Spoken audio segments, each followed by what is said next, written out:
Hello and welcome to another video tutorial on understanding body language, liars, cheats and happy feet. So today, this afternoon, I've got an interview done by the lady who's accused Dominique Strauss Kahn of rape in the United States. She's just recently gone and done an interview with ABC News, the news channel in America. So I'm going to run through her non-verbals today, and I'm going to see if there's any truth in those accusations. So we'll start at the beginning of the interview, so let's see what we can spot. For a woman who cannot read or write, it was, as she says, the best job she's ever had. I love the job. I know that if I work there, I can help myself and my daughter. We're gonna have a good life with that job. I was very happy.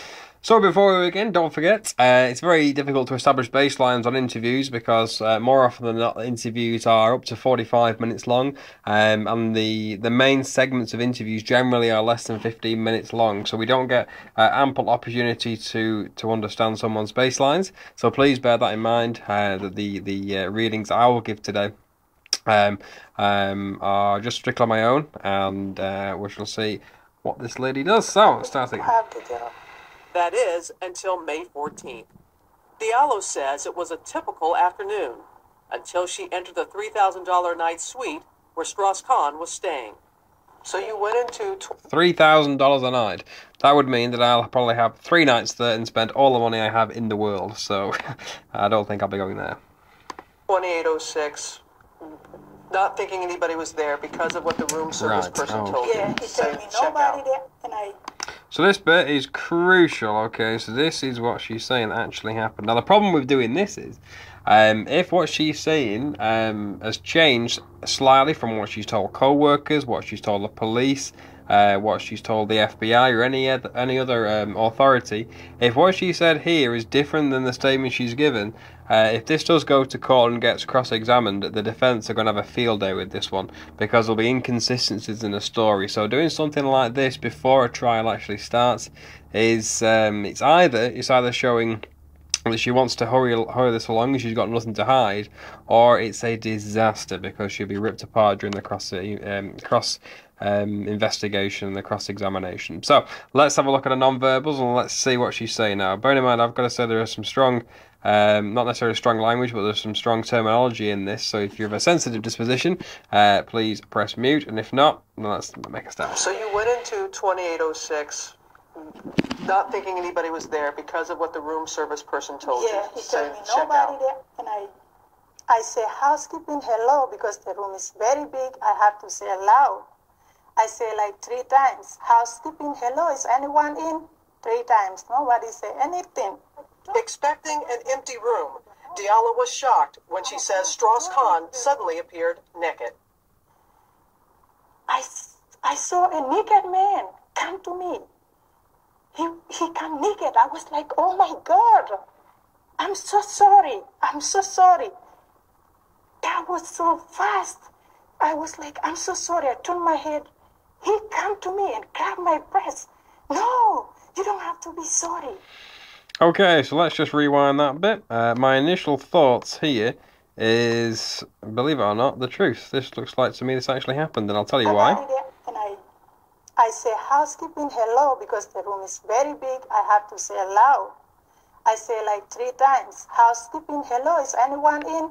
3 times. Nobody. The reason why I say that is her eyes. Expecting an empty room, Diallo was shocked when she says Strauss Kahn suddenly appeared naked. I saw a naked man come to me. Did you see her eyes? He came naked. That's massive 3 surprise. times. Nobody say anything. Expecting an Watch empty her eyes. room, Diallo Massive was shocked surprise. when she says Strauss So she's reliving the event, and she would have had surprise. And then notice how she says that she puts her hands, covers her eyes, makes an eye block, which comes an embarrassment. So facially, consistency with what she's saying. It's not incongruent. He appeared naked. I saw a naked man come to me. He came naked. I was like, oh my God. Embarrassment. I'm so sorry. I'm so sorry. That was so fast. I was like, I'm so sorry. I turned my head. He came to me and grabbed my breast. No, you don't have to be sorry. I said, I said, stop, Seth, I don't want to lose my job. And he pushed me in to the bedroom, and he pulled the door black. And he said, you're beautiful. I said, stop, stop. And then he pushed me. The bed was right there. He pushed me to the bed. So what about examples here of a spontaneous correction, when she said the bed is right here? That's a spontaneous correction. What's noticeable for me is the use of illustrators she's making with her hands are in sync with her words. So she's almost like she's replaying the incident in real time, and with the exact corresponding facial expressions and gestural timing between her illustrators and her verbal communication. If you want an example of how that's completely in sync, or not in sync, I should say, is watch the Rupert Murdoch video I've done about a week ago when he was banging his hands down like this, but it didn't correspond to what he was saying because there was no timing. There is timing here, and that comes with honesty. So let's continue. And he pulled the door black, and he said, you're beautiful. I said, stop, stop. And then he pushed me. The bed was right there. He pushed me to the bed. He pushed me like this to the bed. I was sitting like this. And he tried to put his peanut in my mouth. And I closed my lips like this. I turned my head. I pushed him. And I get up. When I get up, and he keep pushing me everywhere like... So what we're getting to now is to the crunch bit. And if you notice how her breathing rate now is dramatically increased, she's almost like she's panting and she's out of breath.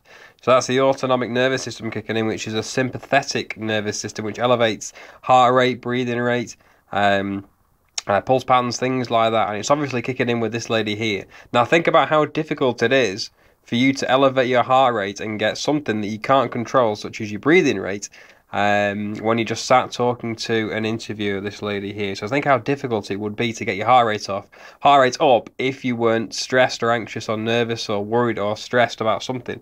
Obviously she's telling a tale here of rape, and her body is going along with that because it is consistent with her statements at the moment. So black, and he said, you're beautiful. I said, stop, stop. And then he pushed me. The bed was right there. He pushed me to the bed. He pushed me like this to the bed. I was sitting like this. And he tried to put his peanut in my mouth. And I closed my lips like this. I turned my head. I pushed him. And I get up. When I get up, and he keep pushing me everywhere, like pushing me to the hallway, back to the hallway, keep pushing me. And what happens as he's pushing you down the hall, Nafi?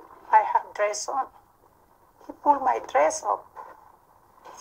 So you can hear the nervousness in her voice. You can hear there is no speech errors here. Like sometimes when we tell a tale that isn't accurate, we have speech errors and paralinguistic errors. What's happening here is she's getting more and more out of breath, which is consistent with sympathetic arousal when we're talking about something that's actually happened to us. Because like we said, it's very difficult to get our heart rate elevated just sat talking to somebody. I would find it difficult, so would anybody else. Wait, keep pushing me. And what happens as he's pushing you down the hall, Nafi? I have dress on. He pulled my dress up. He put his hand between legs. He grabbed me so hard. And I pulled his hand. I pulled his hand up like this. He pushed me like this to the floor. He pushed me. I was like this to the floor. My hand. He pulled my hand. I was like this, and the wall was behind me, and was too tight. I cannot get up. I was in bad position. So again, this is an example of spontaneous correction, which is actually mimicking the movement that she was giving off when this alleged attack was happening. And if you notice, he pushed me like this. She's using the exact motion I was like of what the accused are doing. So as she moves, my hand, I was like this, and the wall was behind me, and was too tight. I cannot get up. I was in bad position. I cannot get. So there's a lot of spontaneous corrections there again, which come with honesty. So far, this does look honesty to me. Get up. He was holding my head so tight like this. He was holding my head, and I close. I cannot even breathe that much. He close to me. He was moving. Was he saying anything else to you? He says, suck my dick. He says, suck my dick. So we see, she's obviously seeing that statement. You don't need me to reply that. And we're seeing massive sadness here.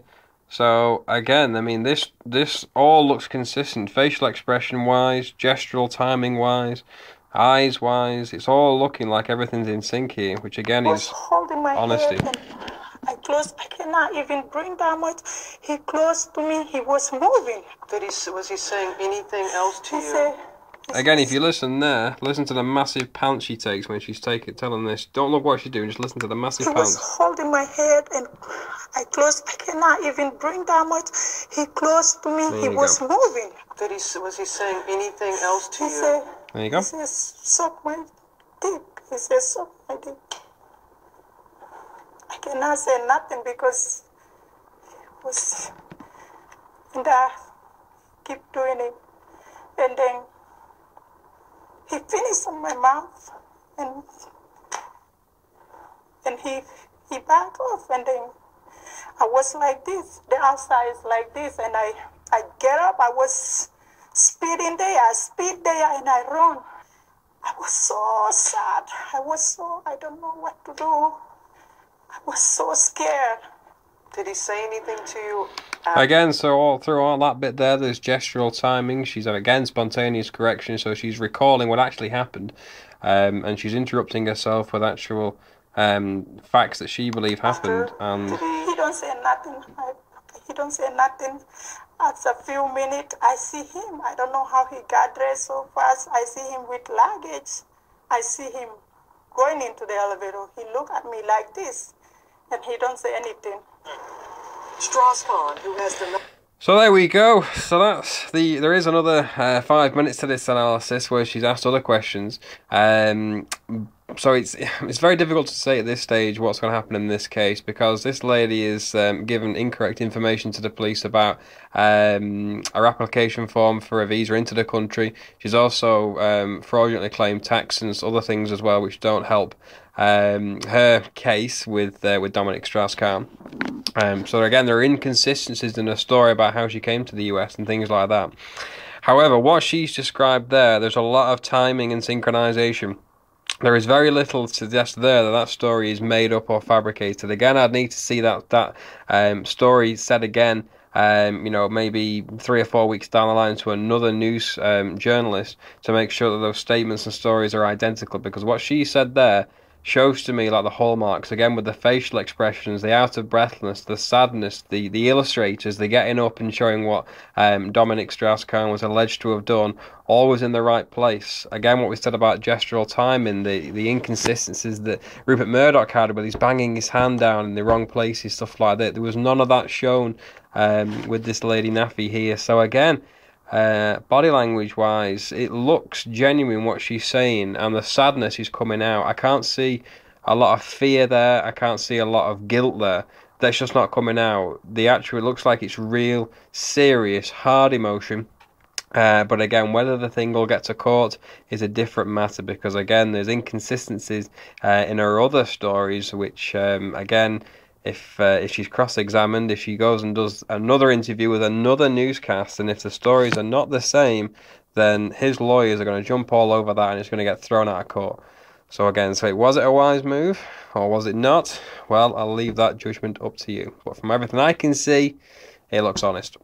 So there you go. So I hope you enjoyed that video analysis on understanding body language, liars, cheats and happy feet. Don't forget, if you're watching this video and you're interested in learning more about body language, please join my page on Facebook. Just type in CJ Bax, CJBAXX.